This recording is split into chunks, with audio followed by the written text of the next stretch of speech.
Page number 49, दशमः सर्गः। अंग देश में ऋष्य श्रृंग के आने तथा शांता के साथ विवाह होने के प्रसंग का कुछ विस्तार के साथ वर्णन। राजा की आज्ञा पाकर उस समय सुमंत्र ने इस प्रकार कहना आरंभ किया। राजन, रोमपाद के मंत्रियों ने ऋष्यशृंग को वहां जिस प्रकार और जिस उपाय से बुलाया, नेक्स्ट पेज नंबर 50, बुलाया था, वह सब मैं बता रहा हूं। आप मंत्रियों सहित मेरी बात सुनिए। उस समय अमात्यों सहित पुरोहित ने राजा रोमपाद से कहा, महाराज, हम लोगों ने एक उपाय सोचा है जिसे काम में लाने से किसी भी विघ्न बाधा के आने की संभावना नहीं है। ऋष्यशृंग मुनि सदा वन में ही रहकर तपस्या और स्वाध्याय में लगे रहते हैं। वे स्त्रियों को पहचानते तक नहीं हैं और विषयों के सुख से भी सर्वथा अनभिज्ञ हैं। हम मनुष्यों के चित्त को मथ डालने वाले मनोवांछित विषयों का प्रलोभन देकर उन्हें अपने नगर में ले आएंगे। अतः इसके लिए शीघ्र प्रयत्न किया जाए। यदि सुंदर आभूषणों से विभूषित मनोहर रूप वाली वैश्याएं वहां जाए तो वे भांति भांति के उपायों से उन्हें लुभाकर इस नगर में ले आएंगी। अतः इन्हें सत्कार पूर्वक भेजना चाहिए। यह सुनकर राजा ने पुरोहित को उत्तर दिया, बहुत अच्छा, आप लोग ऐसा ही करें। आज्ञा पाकर पुरोहित और मंत्रियों ने उस समय वैसी ही व्यवस्था की। तब नगर की मुख्य वैश्याएं राजा का आदेश सुनकर उस महान वन में गईं और मुनि के आश्रम से थोड़ी ही दूर पर ठहर कर उनके दर्शन का उद्योग करने लगी। मुनि कुमार ऋष्यशृंग बड़े ही धीर स्वभाव के थे, सदा आश्रम में ही रहा करते थे। उन्हें सर्वदा अपने पिता के पास रहने में ही अधिक सुख मिलता था। अतः वे कभी आश्रम के बाहर नहीं निकलते थे। उन तपस्वी ऋषि कुमार ने जन्म से लेकर उस समय तक पहले कभी ना तो कोई स्त्री देखी थी और ना पिता के सिवा दूसरे किसी पुरुष का ही दर्शन किया था। नगर या राष्ट्र के गांवों में उत्पन्न हुए दूसरे प्राणियों को भी वे नहीं देख पाए थे। तदनंतर एक दिन विभांडक कुमार ऋष्यशृंग अकस्मात घूमते फिरते उस स्थान पर चले आए जहां वे वैश्याएं ठहरी हुई थीं। वहां उन्होंने उन सुंदरी वनिताओं को देखा। उन प्रमदाओं का वेश बड़ा ही सुंदर और अद्भुत था। वे मीठे स्वर में गा रही थीं। ऋषि कुमार को आया देख सभी उनके पास चली आईं और इस प्रकार पूछने लगी, ब्राह्मण, आप कौन हैं, क्या करते हैं तथा इस निर्जन वन में आश्रम से इतनी दूर आकर अकेले क्यों विचर रहे हैं, यह हमें बताइए। हम लोग इस बात को जानना चाहती हैं। ऋष्यशृंग ने वन में कभी स्त्रियों का रूप नहीं देखा था और वे स्त्रियां तो अत्यंत कमनीय रूप से सुशोभित थीं। अतः उन्हें देखकर उनके मन में स्नेह उत्पन्न हो गया। इसलिए उन्होंने उनसे अपने पिता का परिचय देने का विचार किया। वे बोले, मेरे पिता का नाम विभांडक मुनि है। मैं उनका औरस पुत्र हूँ। मेरा ऋष्यशृंग नाम और तपस्या आदि कर्म इस भूमंडल में प्रसिद्ध है। यहाँ पास ही मेरा आश्रम है। आप लोग देखने में परम सुंदर हैं, अथवा आपका दर्शन मेरे लिए शुभकारक है। आप मेरे आश्रम पर चले, वहां मैं आप सब लोगों की विधि पूर्वक पूजा करूंगा।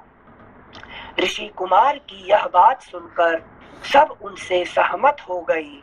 फिर वे सब सुंदरी स्त्रियां उनका आश्रम देखने के लिए वहां गई। Next page 51। वहां जाने पर ऋषि कुमार ने यह अर्घ्य है, यह पाद्य है तथा यह भोजन के लिए फल मूल प्रस्तुत है, ऐसा कहते हुए उन सब का विधिवत पूजन किया। ऋषि की पूजा स्वीकार करके वे सभी वहां से चली जाने को उत्सुक हुई। उन्हें विभांडक मुनि का भय लग रहा था, इसलिए उन्होंने शीघ्र ही वहां से चली जाने का विचार किया। वे बोली, ब्राह्मण, हमारे पास भी ये उत्तम उत्तम फल हैं। विप्रवर, इन्हें ग्रहण कीजिए, आपका कल्याण हो। इन फलों को शीघ्र ही खा लीजिए, विलंब न कीजिए। ऐसा कहकर उन सब ने हर्ष में भरकर ऋषि का आलिंगन किया और उन्हें खाने योग्य भांति भांति के उत्तम पदार्थ तथा बहुत सी मिठाइयां दी। उनका रसास्वाद मिठाइयां देके उनको कहते ये फल है, हमारे हमारे राज्य का ऐसे फल होता है, मिठाई है कि नहीं? हाँ सर कि आप तो खट्टा फल खाते हैं और हम जो है ना हमेशा मीठा फल ही खाते हैं, है कि नहीं? अच्छा, मतलब आप हमेशा वन में रह के सिर्फ मतलब खट्टा मीठा तो कभी कभी मीठा मिल जाता है, मगर हमेशा तो वैसे ही खाते हैं ना। अच्छा, हम तो हमेशा मीठा फल ही खाते हैं। अब देखो हमारे, है कि नहीं, जलेबी हम लेके आए हैं, है कि नहीं, लड्डू लेके आए हैं, है कि नहीं? हाँ थैंक यू सर। श्लोक संख्या 21। उनका रसास्वादन करके उन तेजस्वी ऋषि ने समझा कि ये भी फल है, क्योंकि उस दिन के पहले उन्होंने कभी वैसे पदार्थ नहीं खाए थे। भला सदा वन में रहने वालों के लिए वैसी वस्तुओं के स्वाद लेने का अवसर ही कहाँ है। तत्पश्चात उनके पिता विभांडक मुनि के डर से डरी हुई वे स्त्रियां व्रत और अनुष्ठान की बात बता उन ब्राह्मण कुमार से पूछकर उसी बहाने वहां से चली गईं। उन सब के चले जाने पर काश्यप कुमार ब्राह्मण ऋष्यशृंग मन ही मन व्याकुल हो उठे और बड़े दुख से इधर उधर टहलने लगे। तदनंतर दूसरे दिन फिर मन से उन्हीं का बारंबार चिंतन करते हुए शक्तिशाली विभांडक कुमार श्रीमान ऋष्यशृंग उसी स्थान पर गए जहां पहले दिन उन्होंने वस्त्र और आभूषणों से सजी हुई उन मनोहर रूप वाली वैश्याओं को देखा था। ब्राह्मण ऋष्यशृंग को आते देख तुरंत ही उन वैश्याओं का हृदय प्रसन्नता से खिल उठा।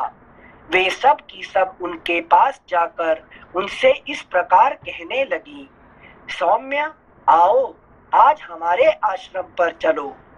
यद्यपि यहाँ नाना प्रकार के फल मूल बहुत मिलते हैं, तथापि वहाँ भी निश्चय ही इन सब का विशेष रूप से प्रबंध हो सकता है। उन सब के मनोहर वचन सुनकर ऋष्यशृंग उनके साथ जाने को तैयार हो गए और वे स्त्रियां उन्हें अंग देश में ले गईं। उन महात्मा ब्राह्मण के अंग देश में आते ही इंद्र ने संपूर्ण जगत को प्रसन्न करते हुए सहसा पानी बरसाना आरंभ कर दिया। वर्षा से ही राजा को अनुमान हो गया कि वे तपस्वी ब्राह्मण कुमार आ गए।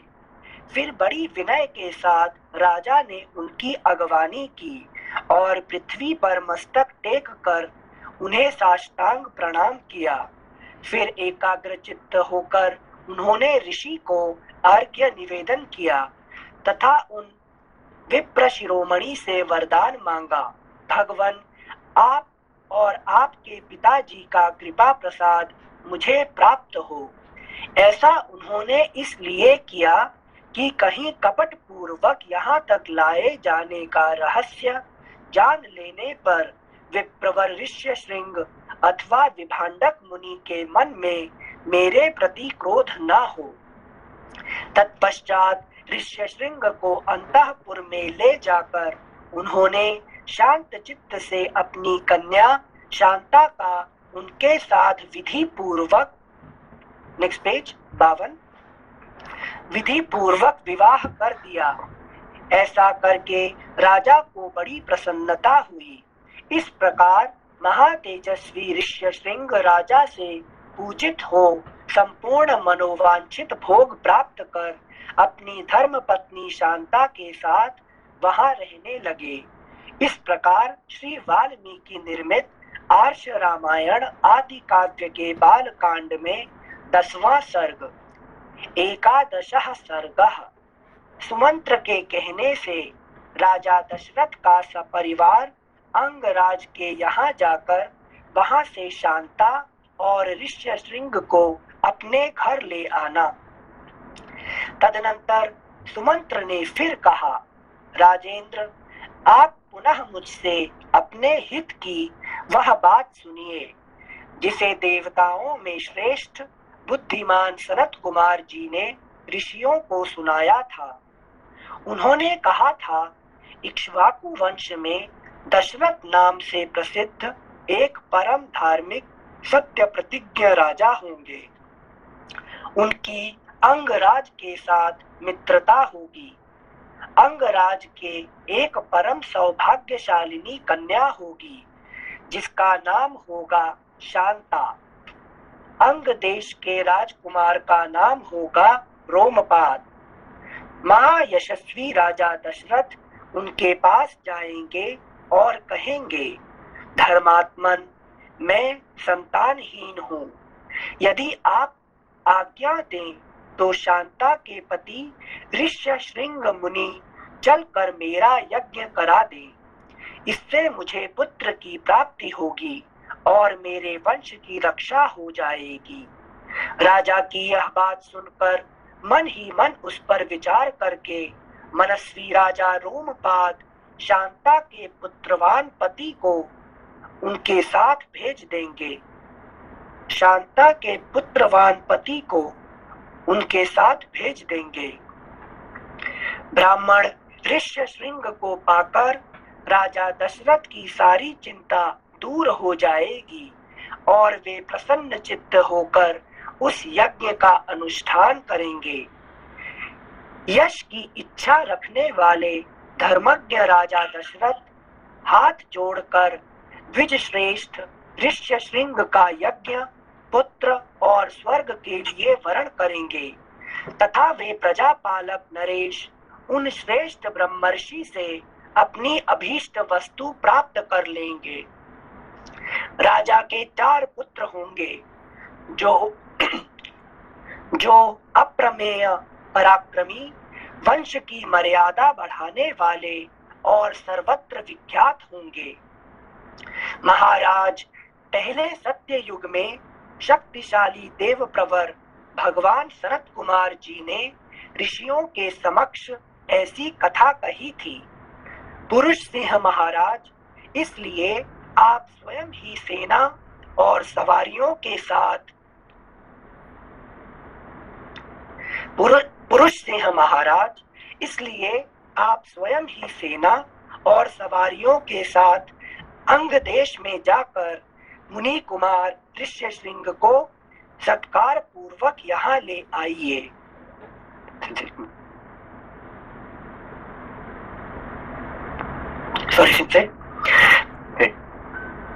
पुरुष सिंह महाराज, इसलिए आप स्वयं ही सेना और सवारियों के साथ अंग देश में जाकर मुनि कुमार ऋष्यशृंग को सत्कार पूर्वक यहाँ ले आइए।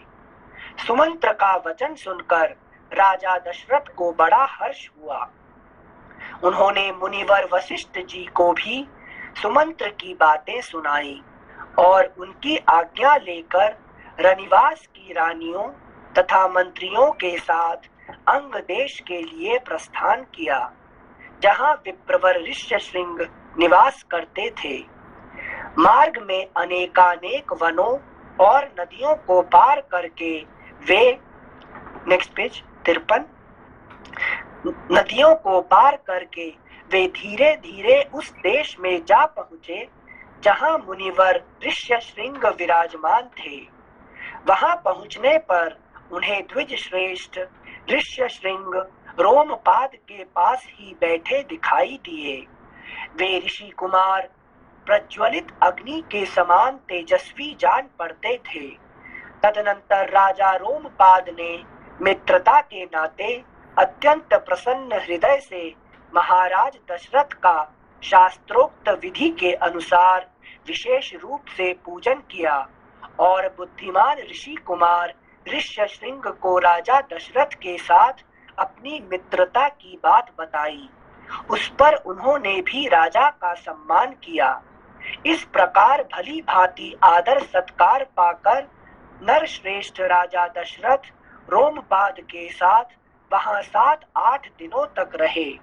इसके बाद वे अंगराज से बोले, प्रजापालक नरेश, तुम्हारी पुत्री शांता अपने पति के साथ मेरे नगर में पदार्पण करे, क्योंकि वहां एक महान आवश्यक कार्य उपस्थित हुआ है।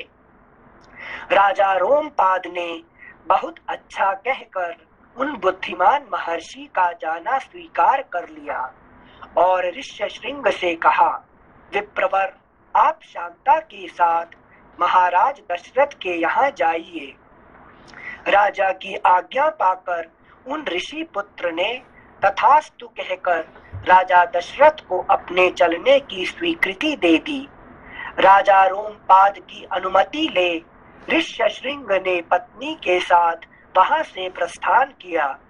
उस समय शक्तिशाली राजा रोमपाद और दशरथ ने एक दूसरे को हाथ जोड़कर स्नेहपूर्वक छाती से लगाया तथा अभिनंदन किया। फिर मित्र से विदा ले रघुकुल नंदन दशरथ वहां से प्रस्थित हुए। उन्होंने पुरवासियों के पास अपने शीघ्रगामी दूत भेजे और कहलाया कि समस्त नगर को शीघ्र ही सुसज्जित किया जाए, सर्वत्र धूप की सुगंध फैले, नगर की सड़कों को झाड़ बुहार कर उन पर पानी का छिड़काव कर दिया जाए तथा सारा नगर ध्वजा पताकाओं से अलंकृत हो। राजा का आगमन सुनकर पुरवासी बड़े प्रसन्न हुए। महाराज ने उनके लिए जो संदेश भेजा था उसका उन्होंने, ठीक है। राजा का आगमन सुनकर पुरवासी बड़े प्रसन्न हुए। महाराज ने उनके लिए जो संदेश भेजा था उसका उन्होंने उस समय पूर्ण रूप से पालन किया। तदनंतर राजा दशरथ ने शंख और दुंदुभी आदि वाद्यों की ध्वनि के साथ विप्रवर ऋष्यशृंग को आगे करके अपने सजे सजाए नगर में प्रवेश किया। उन द्विज कुमार का दर्शन करके सभी नगर निवासी बहुत प्रसन्न हुए। उन्होंने इंद्र के समान पराक्रमी नरेंद्र दशरथ के साथ पुरी में प्रवेश करते हुए ऋष्यशृंग का उसी प्रकार सत्कार किया जैसे देवताओं ने स्वर्ग में सहस्राक्ष इंद्र के साथ प्रवेश करते हुए कश्यप नंदन वामन जी का समादर किया था। ऋषि को अंतःपुर में ले जाकर राजा ने शास्त्र विधि के अनुसार उनका पूजन किया और उनके निकट आ जाने से अपने को कृतकृत्य माना। विशाल लोचना शांता को इस प्रकार अपने पति के साथ उपस्थित देख अंतःपुर की सभी रानियों को बड़ी प्रसन्नता हुई। वे आनंद मग्न हो गई। शांता भी उन रानियों से तथा विशेषतः महाराज दशरथ के द्वारा आदर सत्कार पाकर वहां कुछ काल तक अपने पति विप्रवर ऋष्यशृंग के साथ बड़े सुख से रही। इस प्रकार श्री वाल्मीकि निर्मित आर्ष रामायण आदि काव्य के बाल कांड में 11वां सर्ग। नमस्ते सेंसे। नमस्ते नमस्ते। संजय, सुमंत्र जी ने वो ऋषि सिंह जी का मतलब वो सजेशन दिया था कि आप मतलब राजा दशरथ जी को कि आप उनके पास जाइए। कोई संजय स्पेसिफिक रीजन था कि उनका नाम सजेस्ट किया? क्योंकि मतलब और भी काफी अच्छे ऋषि नहीं, ये इन्होंने जो कह रहे हैं, अच्छा, ये कह कि ये बात जो है मैंने सनत कुमार जी से सुना था। मतलब ये बहुत पुरानी कहानी है, लेकिन ये ऐसे ऐसे हुआ था, ऐसे ऐसे होगा करके इस सनत कुमार जी जो है ऋषियों को बोला था, और ये इन्होंने ऐसे किसी ऋषि से सुने थे, और ये बात उन्होंने दशरथ जी को कह रहे हैं कि मैंने ऐसे ऐसे सुना है और आपके साथ ऐसे ऐसे होने वाला है, आप ऐसा क्यों नहीं करते हैं, है कि नहीं? हाँ, यही उनको कहते हैं। हाँ, ये इसीलिए उनका नाम सुमंत्र का, सुमंत्र मतलब वो अच्छे तरह से मंत्र जानते हैं, मतलब जो पढ़े लिखे हैं अच्छी तरह से, है कि नहीं? धन्यवाद Sanjay. Thank you sensei. Page number 54, द्वादशः सर्गः। राजा का ऋषियों से यज्ञ कराने के लिए प्रस्ताव। ऋषियों का राजा को और राजा का मंत्रियों को यज्ञ की आवश्यक तैयारी करने के लिए आदेश देना। तदनंतर बहुत समय बीत जाने के पश्चात कोई परम मनोहर दोष रहित समय प्राप्त हुआ। उस समय वसंत ऋतु का आरंभ हुआ था। राजा दशरथ ने उसी शुभ समय में यज्ञ आरंभ करने का विचार किया। तत्पश्चात उन्होंने देवोपम कांति वाले विप्रवर ऋष्यशृंग को मस्तक झुकाकर प्रणाम किया और वंश परंपरा की रक्षा के लिए पुत्र प्राप्ति के निमित्त यज्ञ कराने के उद्देश्य से उनका वरण किया। ऋष्यशृंग ने बहुत अच्छा कहकर उनकी प्रार्थना स्वीकार की और उन पृथ्वीपति नरेश से कहा, राजन, यज्ञ की सामग्री एकत्र कराइए। भूमंडल में भ्रमण के लिए आपका यज्ञ संबंधी अश्व छोड़ा जाए और सरयू के उत्तर तट पर यज्ञ भूमि का निर्माण किया जाए। सरयू के उत्तर तट पर यज्ञ भूमि का निर्माण किया जाए। तब राजा ने कहा, सुमंत्र, तुम शीघ्र ही वेद विद्या के पारंगत ब्राह्मणों तथा ब्रह्मवादी ऋत्विजों को बुला ले आओ। सुयज्ञ, वामदेव, जाबाली, काश्यप, पुरोहित, वशिष्ठ तथा अन्य जो श्रेष्ठ ब्राह्मण हैं, उन सबको बुलाओ। तब शीघ्रगामी सुमंत्र तुरंत जाकर वेद विद्या के पारगामी उन समस्त ब्राह्मणों को बुला लाए। धर्मात्मा राजा दशरथ ने उन सब का पूजन किया और उनसे धर्म तथा अर्थ से युक्त मधुर वचन कहा। महर्षियों, मैं पुत्र के लिए निरंतर संतप्त रहता हूँ। उसके बिना इस राज्य आदि से भी मुझे सुख नहीं मिलता है। अतः मैंने यह विचार किया है कि पुत्र के लिए अश्वमेध यज्ञ का अनुष्ठान करूं। इसी संकल्प के अनुसार मैं अश्वमेध यज्ञ का आरंभ करना चाहता हूँ। मुझे विश्वास है कि ऋषि पुत्र ऋष्यशृंग के प्रभाव से मैं अपनी संपूर्ण कामनाओं को प्राप्त कर लूंगा। राजा दशरथ के मुख से निकले हुए इस वचन की वशिष्ठ आदि सब ब्राह्मणों ने साधु साधु कहकर बड़ी सराहना की। इसके बाद ऋष्यशृंग आदि सब महर्षियों ने उस समय राजा दशरथ से पुनः यह बात कही, महाराज, यज्ञ सामग्री का संग्रह किया जाए, यज्ञ संबंधी अश्व छोड़ा जाए तथा सरयू के उत्तर तट पर यज्ञ भूमि का निर्माण किया जाए। तुम यज्ञ द्वारा सर्वथा 4 अमित पराक्रमी पुत्र प्राप्त करोगे, क्योंकि पुत्र के लिए तुम्हारे मन में ऐसे धार्मिक विचार का उदय हुआ है। ब्राह्मणों की यह बात सुनकर राजा को बड़ी प्रसन्नता हुई। उन्होंने बड़े हर्ष के साथ अपने मंत्रियों से यह शुभ अक्षरों वाली बात कही। गुरुजनों की आज्ञा के अनुसार तुम लोग शीघ्र ही मेरे लिए यज्ञ की सामग्री जुटा दो। शक्तिशाली वीरों के संरक्षण में यज्ञीय अश्व छोड़ा जाए और उसके साथ प्रधान ऋत्विज भी रहें। सरयू के उत्तर तट पर यज्ञ भूमि का निर्माण हो। Next page 55। शास्त्रोक्त विधि के अनुसार क्रमशः शांति कर्म, पुण्याहवाचन आदि का विस्तार पूर्वक अनुष्ठान किया जाए, जिससे विघ्नों का निवारण हो। यदि इस श्रेष्ठ यज्ञ में कष्टप्रद अपराध बन जाने का भय न हो तो सभी राजा इसका संपादन कर सकते हैं।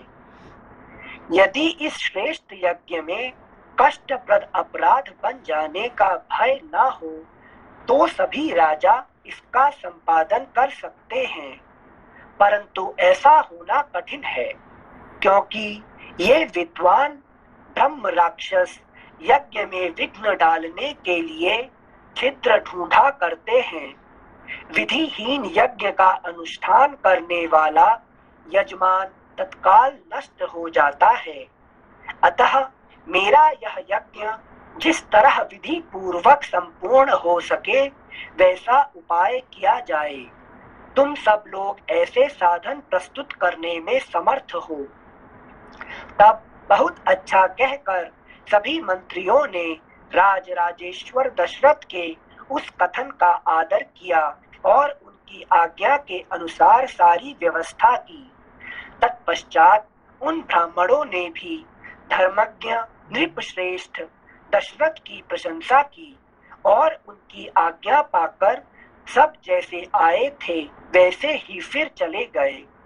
उन ब्राह्मणों के चले जाने पर मंत्रियों को भी विदा करके वे महाबुद्धिमान नरेश अपने महल में गए। इस प्रकार श्री वाल्मीकि निर्मित आर्ष रामायण आदि काव्य के बालकांड में 12वां सर्ग। त्रयोदशः सर्गः।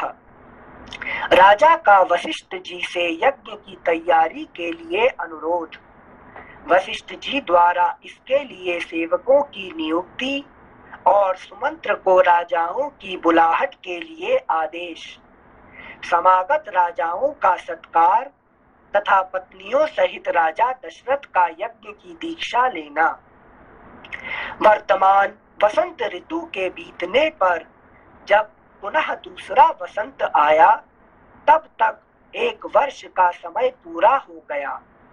उस समय शक्तिशाली राजा दशरथ संतान के लिए अश्वमेध यज्ञ की दीक्षा लेने के निमित्त वशिष्ठ जी के समीप गए। वशिष्ठ जी को प्रणाम करके राजा ने न्यायतः उनका पूजन किया और पुत्र प्राप्ति का उद्देश्य लेकर उन द्विज श्रेष्ठ मुनि से यह विनय युक्त बात कही। ब्राह्मण मुनिवर, आप शास्त्र विधि के अनुसार मेरा यज्ञ करावें और यज्ञ के अंगभूत अश्व संचारण आदि में ब्रह्म राक्षस आदि जिस तरह विघ्न न डाल सके वैसा उपाय कीजिए। आपका मुझ पर विशेष स्नेह है। आप मेरे सुहृद, अकारण हितैषी, गुरु और परम महान हैं। यह जो यज्ञ का भार उपस्थित हुआ है इसको आप ही वहन कर सकते हैं। तब बहुत अच्छा कहकर विप्रवर वशिष्ठ मुनि राजा से इस प्रकार बोले, नरेश्वर, तुमने जिसके लिए प्रार्थना की है वह सब मैं करूंगा।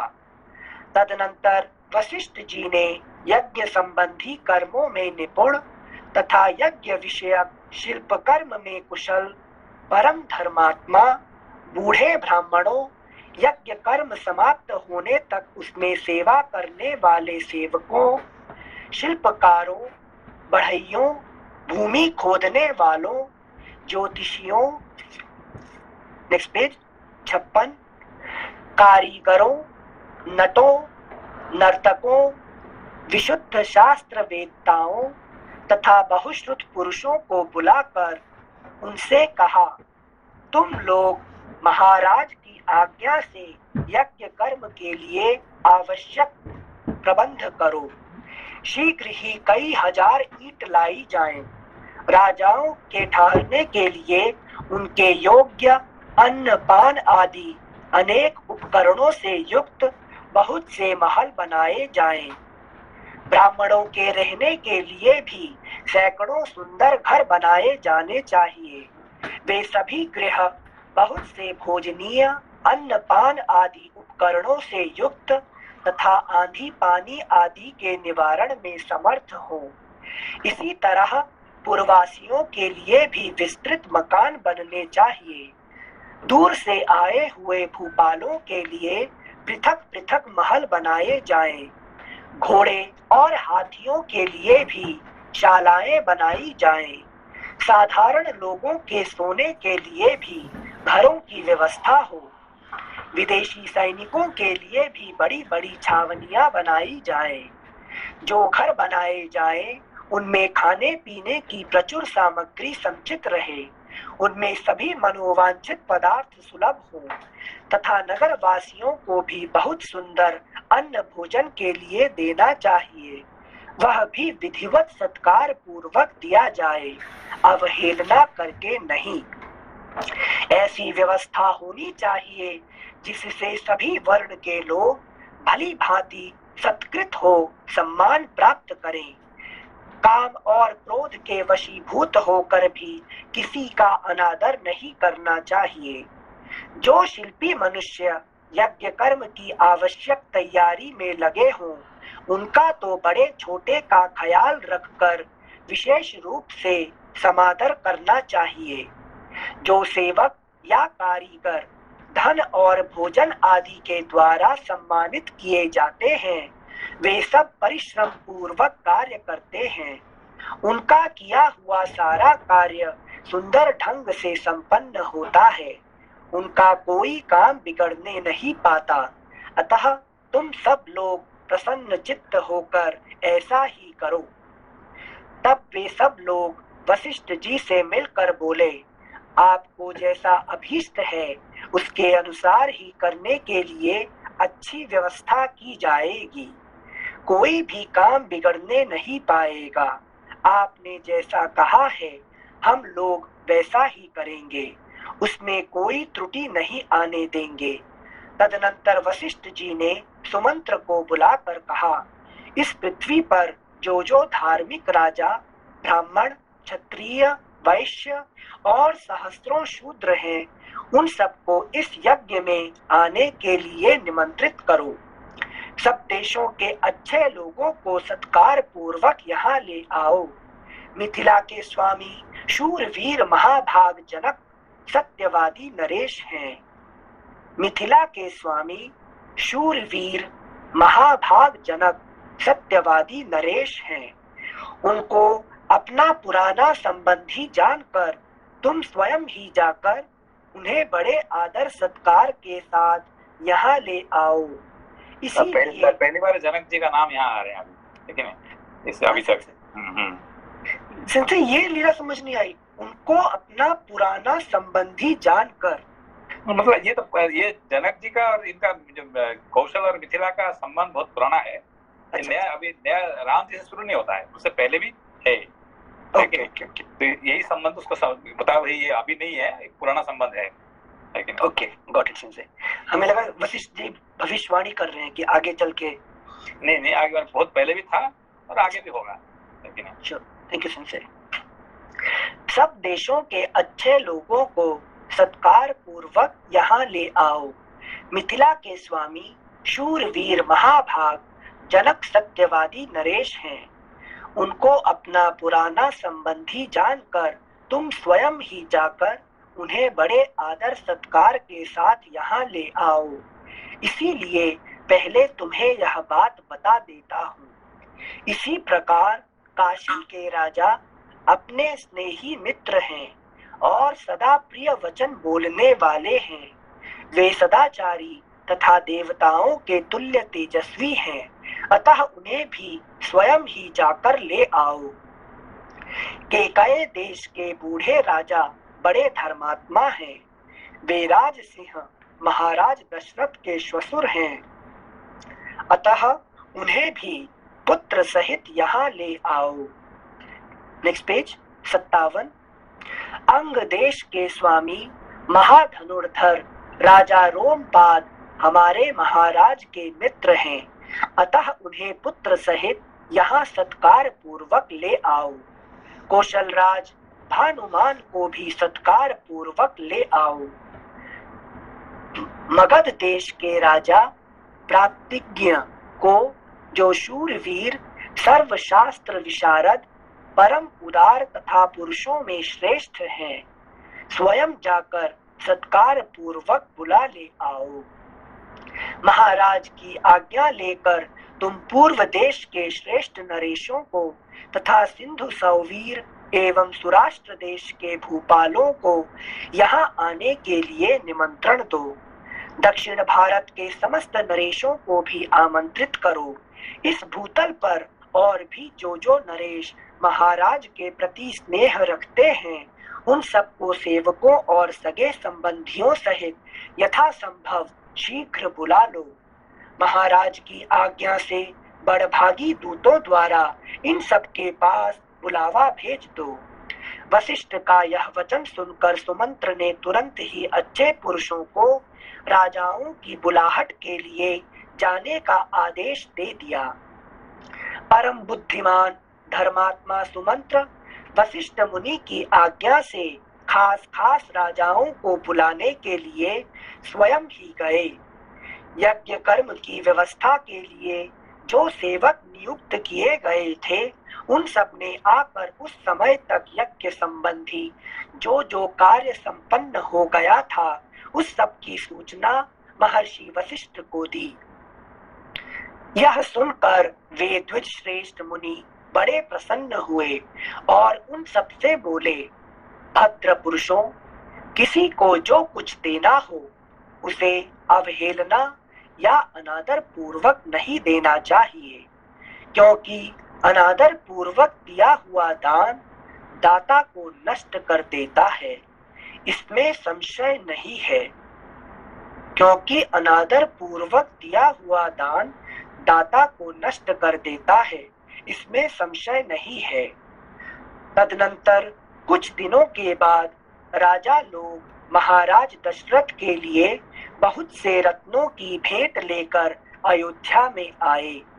इससे वशिष्ठ जी को बड़ी प्रसन्नता हुई। उन्होंने राजा से कहा, पुरुष सिंह, तुम्हारी आज्ञा से राजा लोग यहाँ आ गए। नृपश्रेष्ठ, मैंने भी यथा योग्य उन सबका सत्कार किया है। हमारे कार्यकर्ताओं ने पूर्णतः सावधान रहकर यज्ञ के लिए सारी तैयारी की है। अब तुम भी यज्ञ करने के लिए यज्ञ मंडप के समीप चलो।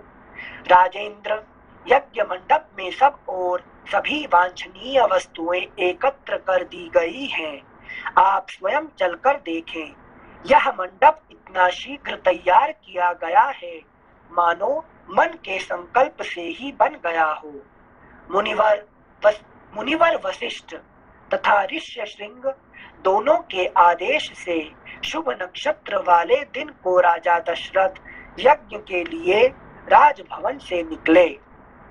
तत्पश्चात वशिष्ठ आदि सभी श्रेष्ठ द्विजों ने यज्ञ मंडप में जाकर ऋष्यशृंग को आगे करके शास्त्रोक्त विधि के अनुसार यज्ञ कर्म का आरंभ किया। पत्नियों सहित श्रीमान अवध नरेश ने यज्ञ की दीक्षा ली।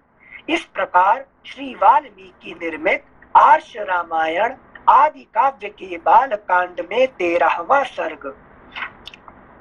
Next page 58। चतुर्दशः सर्गः।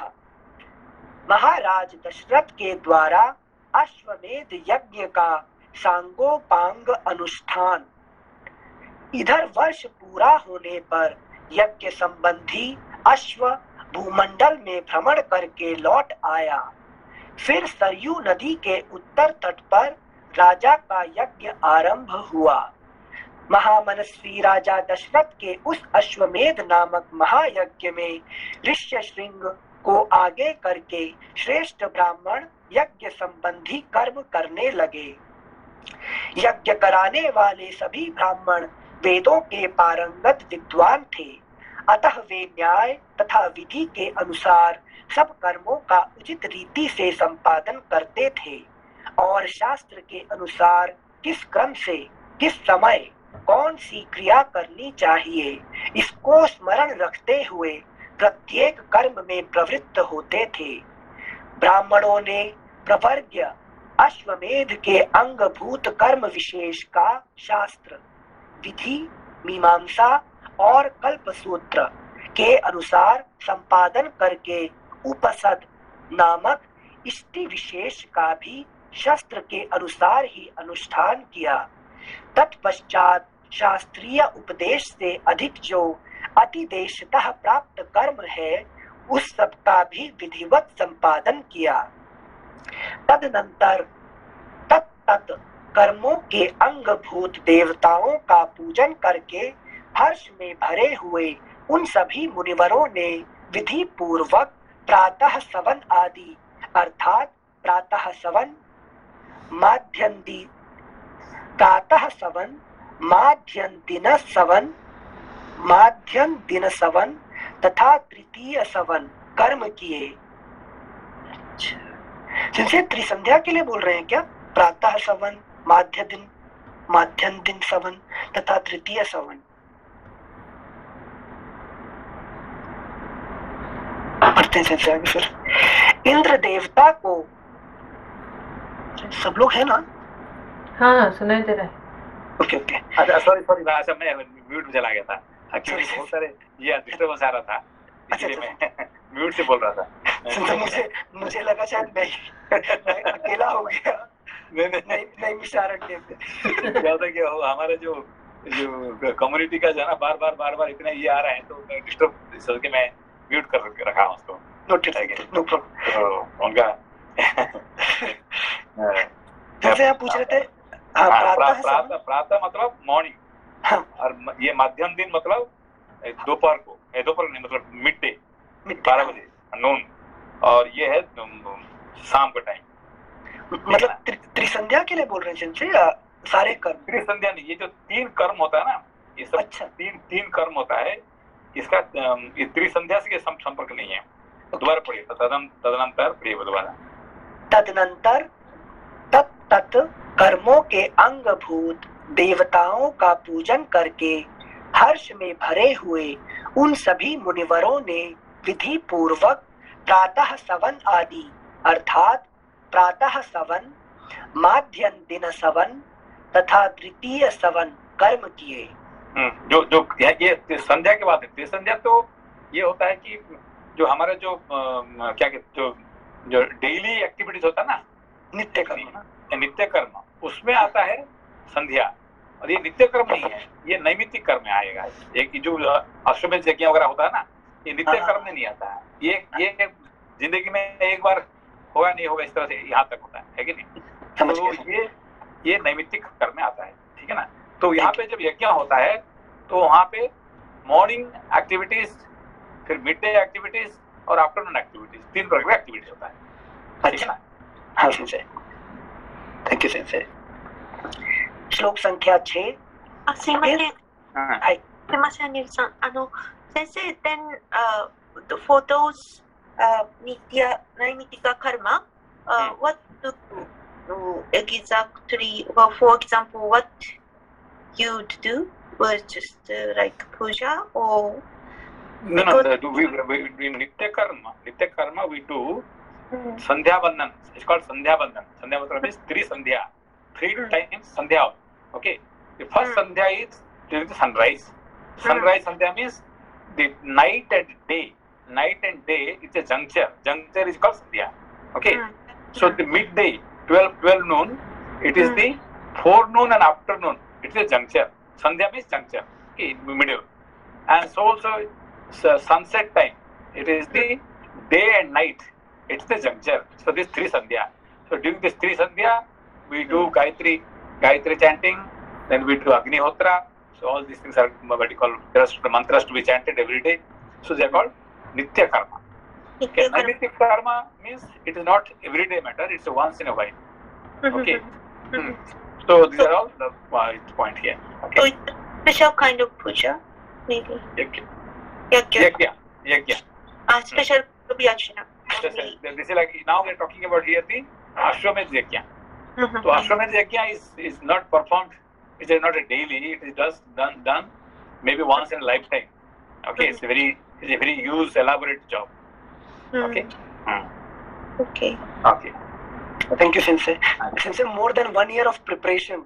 The horse came back. It takes 1 year, minimum 1 year preparation. It takes.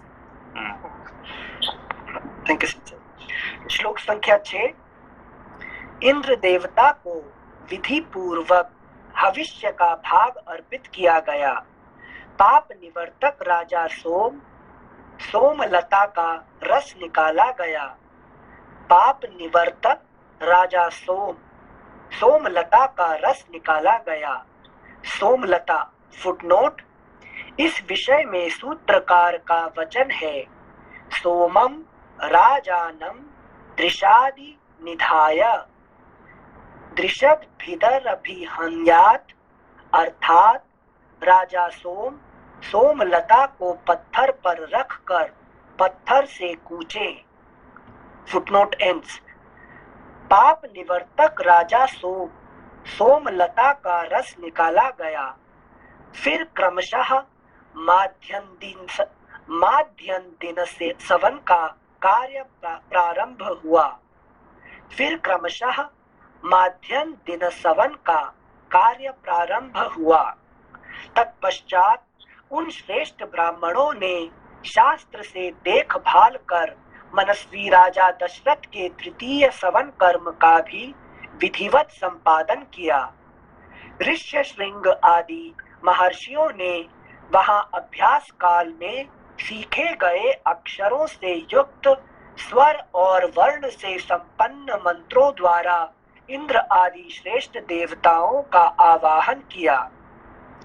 मधुर एवं मनोरम सामगान के लय में गाए हुए आह्वान मंत्रों द्वारा देवताओं का आवाहन करके होताओं ने उन्हें उनके योग्य हविष्य के भाग समर्पित किए। उस यज्ञ में कोई अयोग्य अथवा विपरीत आहुति नहीं पड़ी। कहीं कोई भूल नहीं हुई। अनजान में भी कोई कर्म छूटने नहीं पाया, क्योंकि वहां सारा कर्म मंत्रोच्चारण पूर्वक संपन्न होता दिखाई देता था। महर्षियों ने सब कर्म क्षेम युक्त एवं निर्विघ्न परिपूर्ण किए। यज्ञ के दिनों में कोई भी ऋत्विज थका मांदा या भूखा प्यासा नहीं दिखाई देता था। उसमें कोई भी ब्राह्मण ऐसा नहीं था जो विद्वान ना हो अथवा जिसके 100 से कम शिष्य या सेवक रहे हों। उसमें कोई भी ब्राह्मण ऐसा नहीं था जो विद्वान ना हो अथवा जिसके 100 से कम शिष्य या सेवक रहे हों। उस यज्ञ में प्रतिदिन ब्राह्मण भोजन करते थे। क्षत्रिय और वैश्य भी भोजन पाते थे तथा शूद्रों को भी भोजन उपलब्ध होता था। तापस और श्रमण भी भोजन करते थे। बूढ़े, रोगी, स्त्रियां तथा बच्चे भी यथेष्ट भोजन पाते थे। भोजन इतना स्वादिष्ट होता था कि निरंतर खाते रहने पर भी किसी का मन नहीं भरता था। Next page number 59। अन्न दो, नाना प्रकार के वस्त्र दो। अन्न दो, नाना प्रकार के वस्त्र दो। अधिकारियों की ऐसी आज्ञा पाकर कार्यकर्ता लोग बारंबार वैसा ही करते थे। वहां प्रतिदिन विधिवत पके हुए अन्न के बहुत से पर्वतों जैसे ढेर दिखाई देते थे। महामनस्वी राजा दशरथ के उस यज्ञ में नाना देशों से आए हुए स्त्री पुरुष अन्नपान द्वारा भली भांति तृप्त किए गए थे। श्रेष्ठ ब्राह्मण भोजन विधिवत बनाया गया है, बहुत स्वादिष्ट है, ऐसा कहकर अन्न की प्रशंसा करते थे। भोजन करके उठे हुए लोगों के मुख से राजा सदा यही सुनते थे कि हम लोग खूब तृप्त हुए। आपका कल्याण हो।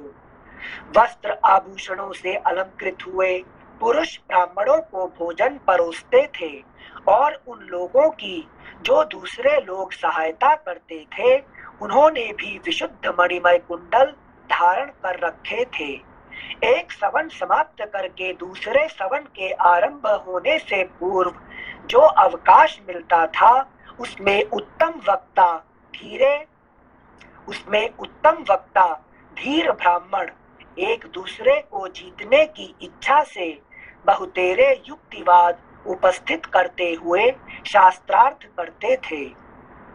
उस यज्ञ में नियुक्त हुए कर्म कुशल ब्राह्मण प्रतिदिन शास्त्र के अनुसार सब कार्यों हमारे जो शास्त्रक तो युक्ति करना है वो हमारे एक लग्जरी है कि नहीं?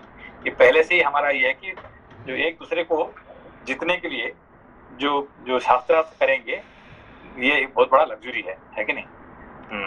ये खराब चीज नहीं है, ठीक है ना? सिंसे उसका कुछ परिमाण होता होगा ना कि नीचे गिराने के लिए नहीं कर रहे हैं। इससे क्या कि देखिए जो दो लड़ेंगे उससे क्या होगा कि उनका तो ज्ञान बढ़ेगा, बाकी जो सुन रहे हैं उनका भी ज्ञान बढ़ेगा, ठीक है ना? तो इसलिए जो है आप जितने जानते हैं है कि नहीं उसको आप इस्तेमाल करिए, है कि नहीं? तो फिर दूसरा भी जितना जानता है वो भी कहेगा, है कि नहीं? उससे सबका भला होगा उससे, ठीक है ना? तो शास्त्र में युक्ति तर्क करना कोई बुरा नहीं है। ओके, हाँ, थैंक यू सिंसे। एक मिनट थोड़ा सा और पूछ लें। जैसे अष्टावक्र जब वो बोल रहे थे या फिर याज्ञवल्क्य जी, तो उनसे जब वो प्रश्न पूछ रही थी तो याज्ञवल्क्य जी बोलते हैं नहीं अब इससे ज्यादा नहीं तो तुम्हारे सर के क्या बोलते हैं टुकड़े हो जाएंगे या कुछ इस टॉपिक से। उसका अर्थ क्या था सिंसे? इसका अर्थ ये है कि देखो यहाँ तक जब लिमिट हो गया उसका मतलब उससे ज्यादा तुम बोलोगे, क्योंकि कभी कभी जैसे कि अभी बात है कि भाई 2+2 हमने बोल दिया 4, आपने पूछा भाई 2+2 क्या है, हमने कहा 4, आप कहने नहीं 4 नहीं है, ये 4 हो ही नहीं सकता, 5 होगा।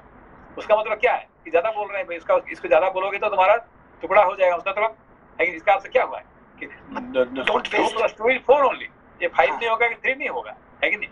ये तो निश्चित हो गया है। अब इसका ऊपर बात करेंगे तो फिर क्या ये मूर्खता है, तो जितने के लिए बोल रहे हैं नहीं 2+2 is 5, मैं आपको प्रूव कर दूंगा। अरे प्रूव कैसे करोगे, है कि नहीं? इससे ज्यादा बहुत बोलना, बस यहीं पे बात बंद करो, है कि नहीं? थैंक यू सेंसे, समझ गए। मतलब वही साकल्य को बोले थे ना सेंसे। है कि नहीं? यहाँ से आगे मत बोलना, है कि नहीं? 2+2 पूछा आपने, हमने 4 बोल दिया, उसके आप नहीं 4 नहीं है, दिस इज नॉट 4, तो ये क्या कह रहे हैं आप? मतलब waste of time, unnecessary discussion, waste of time. Thank you sensei, thank you. श्लोक संख्या 11। एक सवन समाप्त करके दूसरे सवन के आरंभ होने से पूर्व जो अवकाश मिलता था उसमें उत्तम वक्ता धीर ब्राह्मण एक दूसरे को जीतने की इच्छा से बहुतेरे युक्तिवाद उपस्थित करते हुए शास्त्रार्थ करते थे। अच्छा, मेन है सिंसे शास्त्रार्थ ही कर रहे हैं वो। Thank you sensei. उस यज्ञ में नियुक्त हुए कर्म कुशल ब्राह्मण प्रतिदिन शास्त्र के अनुसार सब कार्यों का संपादन करते थे। राजा के उस यज्ञ में कोई भी सदस्य ऐसा नहीं था जो व्याकरण आदि 6 अंगों का ज्ञाता न हो, जिसने ब्रह्मचर्य व्रत का पालन न किया हो तथा जो बहुश्रुत ना हो। वहां कोई ऐसा द्विज नहीं था जो वाद विवाद में कुशल ना हो। जब यूप खड़ा करने का समय आया तब बेल की लकड़ी के 6 यूप गाड़े गए, उतने ही खैर के यूप खड़े किए गए तथा पलाश के भी उतने ही यूप थे जो बिल्व निर्मित यूपों के साथ खड़े किए गए थे। बहेड़े के वृक्ष का एक यूप अश्वमेध यज्ञ के लिए विहित है। देवदारू के बने हुए यूप का भी विधान है, परंतु उसकी संख्या न 1 है न 6। देवदारू के 2 ही यूप विहित हैं। दोनों बाहें फैला देने पर जितनी दूरी होती है उतनी ही दूर पर वे दोनों स्थापित किए गए थे। यज्ञ कुशल शास्त्रज्ञ ब्राह्मणों ने ही इन सब यूपों का निर्माण कराया था। उस यज्ञ की शोभा बढ़ाने के लिए उन सब में सोना जड़ा गया था। पूर्वोक्त 21 यूप 21 अरत्नी 504 अंगुल ऊंचे बनाए गए थे। उन सबको पृथक पृथक 21 कपड़ों से अलंकृत किया गया था। अरत्नी फुटनोट तथा च सूत्रम चतुर्विंशत्य अंगुलयो रत्निः, अर्थात एक अरत्नी 24 अंगुल के बराबर होता है। Footnote ends. पूर्वोक्त 24 अंगुल बराबर ना क्या है? सेंसे अंगुल मतलब उंगलियां ना, उंगली का जो मेजरमेंट होता है। क्योंकि पहले जो अभी क्या है कि मीटर सेंटीमीटर इंच होता ना, पहले क्या था कि एक हाथ एक अंगुल है कि नहीं। सेंसे पूरा शरीर से ही मेजरमेंट होता था। हाँ, क्योंकि अपना शरीर से ही ये हो जाएगा, है कि नहीं। हाँ सेंसे। Thank you sense. पूर्वोक्त 21 यूप 21 अरत्नी 504 अंगुल ऊंचे बनाए गए थे। उन सबको क्या है ना कि इंटरेस्टिंग है कि किसी ने आपको पूछा कि भाई ये कपड़ा का कितने लंबाई कितना है, तो मैंने हाथ करके देख लिया ये 180 मीटर, 1.8 मीटर। 1.8। हाँ। तो बोला कि आपने कैसे सर्वज्ञ है क्या, कैसे जान लिया। है कि नहीं, क्योंकि मेरा एक हाथ से दूसरा हाथ तक जो जहाँ तक पहुंचे थोड़ा हो गया होता है, है कि नहीं, अपना है कि नहीं। आपको पता ना कि आपका कितना हाइट कितना है, आपका हाइट है कि नहीं। लगभग 2.5 हाथ या क्या? नहीं 2.5 हाथ नहीं, आपका एक हाथ से दूसरा हाथ तक जो लंबाई जितना होता है इतने आपका हाइट है, ठीक है ना। तो उससे आपको पता चलेगा कितना है, तो आपको आसानी से पता चल जाएगा उससे, है कि नहीं। तो आपका बॉडी का मेजरमेंट से सारे मेजरमेंट पता चल जाएगा, है कि नहीं। ये कहाँ पढ़े थे आप सेंसे? ये ज्ञान कहाँ से आया? एक हाथ से मैं हाथ से दूसरे हाथ का लंबाई माप रही हूँ अभी। आपका बॉडी का जो ना नीचे से ऊपर तक जितना होगा इतना ही, है कि नहीं। क्या कहते हैं, एक हाथ से दूसरा हाथ तक जो है इतने ही हाइट है कि आपका हाइट इतनी ही है। तो इस सब क्या ये पहले ऐसे कि एक अंगुली 2 अंगुली, एक हाथ 2 हाथ, ये है ना, ये सब जो है इससे आपका मेजरमेंट होता है। सेंसे उस हिसाब से तो ब्रह्मा जी मैथमेटिकली कितना स्पेस किसको एलोकेट करना है, हर कोई स्क्वायर फॉर्म में स्पेस यूज करता है। देन वन कॉमन स्क्वायर उसे 1.5 मीटर बोलो या जो भी, अगर ऐसा सिमेट्री है, वेरी गुड इक्वेशन से थोड़ा इंटेलेक्ट लगाएंगे इसको। ठीक है। Thank you sensei. श्लोक संख्या 26। कारीगरों द्वारा अच्छी तरह बनाए गए वे सभी सुदृढ़ यूप विधि पूर्वक स्थापित किए गए थे। वे सब के सब 8 कोणों से सुशोभित थे। उनकी आकृति सुंदर एवं चिकनी थी। उन्हें वस्त्रों से ढक दिया गया था और पुष्प चंदन से उनकी पूजा की गई थी। जैसे आकाश में तेजस्वी सप्तर्षियों की शोभा होती है, उसी प्रकार यज्ञ मंडप में वे दीप्तिमान यूप सुशोभित होते थे। Next page 60। सूत्र ग्रंथों में बताए अनुसार ठीक माप से ईंटें तैयार कराई गई थीं। उन ईंटों के द्वारा यज्ञ संबंधी शिल्पी कर्म में कुशल ब्राह्मणों ने अग्नि का चयन किया था। राजसिंह महाराज दशरथ के यज्ञ में चयन द्वारा संपादित अग्नि की कर्म कांड कुशल ब्राह्मणों द्वारा शास्त्र विधि के अनुसार स्थापना की गई। उस अग्नि की आकृति दोनों पंख और पुच्छ फैलाकर नीचे देखते हुए पूर्वाभिमुख खड़े हुए गरुड़ की सी प्रतीत होती थी। सोने की ईंटों से पंख का निर्माण होने से उस गरुड़ के पंख सुवर्णमय दिखाई देते थे। प्रकृत अवस्था में चित्य अग्नि के 6 प्रस्तार होते हैं। प्रकृत अवस्था में चित्य अग्नि के 6 प्रस्तार होते हैं, किंतु अश्वमेध यज्ञ में उसका प्रस्तार 3 गुना हो जाता है। इसलिए वह करुणाकृति अग्नि 18 प्रस्तारों से युक्त थी। वहां पूर्वोक्त यूपों में शास्त्र विहित पशु, सर्प और पक्षी विभिन्न देवताओं के उद्देश्य से बांधे गए थे। शामित्र कर्म में यज्ञीय अश्व तथा कूर्म आदि जलचर जंतु जो वहां लाए गए थे, ऋषियों ने उन सबको शास्त्र विधि के अनुसार पूर्वोक्त यूपों में बांध दिया। उस समय उन यूपों में 300 पशु बंधे हुए थे तथा राजा दशरथ का वह उत्तम अश्वरत्न भी वहां बांधा गया था। रानी कौसल्या ने वहां प्रोक्षण आदि के द्वारा सब ओर से उस अश्व का संस्कार करके बड़ी प्रसन्नता के साथ 3 तलवारों से उसका स्पर्श किया। तदनंतर कौसल्या देवी ने सुस्थिर चित्त से धर्म पालन की इच्छा रखकर उस अश्व के निकट एक रात निवास किया। तत्पश्चात होता, अध्वर्यु और उद्गाता ने राजा की क्षत्रिय जातीय महिषी कौसल्या, वैश्य जातीय स्त्री वावाता तथा शूद्र जातीय स्त्री परिवृत्ति, इन सबके हाथ से उस अश्व का स्पर्श कराया। इसके बाद परम चतुर जितेंद्रिय ऋत्विक ने विधि पूर्वक अश्वगंध के गुदे को निकालकर शास्त्रोक्त रीति से पकाया। तत्पश्चात उस गुदे की आहुति दी गई। राजा दशरथ ने अपने पाप को दूर करने के लिए ठीक समय पर आकर विधि पूर्वक उसके धुएं की गंध को सूंघा।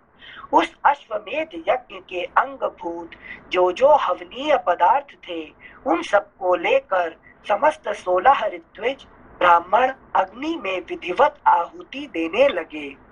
अश्वमेध के अतिरिक्त अन्य यज्ञों में जो हवि दी जाती है, वह पाकर की शाखाओं में रख कर दी जाती है, परंतु अश्वमेध यज्ञ का हविष्य पेट की चटाई में रख कर देने का नियम है। कल्पसूत्र और ब्राह्मण ग्रंथों के द्वारा अश्वमेध के 3 सवनीय दिन बताए गए हैं। उनमें से प्रथम दिन जो सवन होता है, उसे चतुष्टोम अग्निष्टोम कहा गया है। द्वितीय since I'm reading, I'm referring to translated by Nakamura Sensei. What exactly I suppose the same, because he translated from Sanskrit, right? So then what I just read to like horse is sacrificed. So is this her sacrifice, if you want to know more detail, then we have in Brihadaranyaka Upanishad, the first chapter, it is giving the detail and the meaning of this Ashwamedh Yajna. Okay, what is Ashwa, what is Medha, what is all this very detail it is giving in Brihadaranyaka Upanishad, first chapter, beginning, the first beginning itself. Very beautiful. Okay. Okay, thank you. I just remember that you once said. Yeah. Thank you. Thank you sensei. श्लोक संख्या 40। कल्प सूत्र और ब्राह्मण ग्रंथों के द्वारा अश्वमेध के 3 सवनीय दिन बताए गए हैं।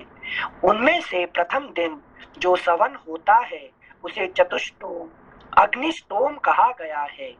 द्वितीय दिवस साध्य सवन को उक्थ्य नाम दिया गया है तथा तीसरे दिन जिस सवन का अनुष्ठान होता है, उसे अतिरात्र कहते हैं। उसमें शास्त्रीय दृष्टि से विहित बहुत से दूसरे क्रतु भी संपन्न किए गए। ज्योतिष्टोम, आयुष्टोम यज्ञ, 2 बार अतिरात्र यज्ञ, 5वां अभिजित, 6ठा विश्वजित तथा 7वें 8वें आपतोर याम, ये सब के सब महाक्रतु माने गए हैं, जो अश्वमेध के उत्तर काल में संपादित हुए। Page number 61। बंद करते हैं, अभी बंद करते हैं, बाद में पढ़ेंगे। प्रणाम सेंसे। प्रणाम। कल सैटरडे है, फिर परसों पढ़ेंगे सेंसे। Thank you. नमस्ते। प्रणाम सेंसे। प्रणाम।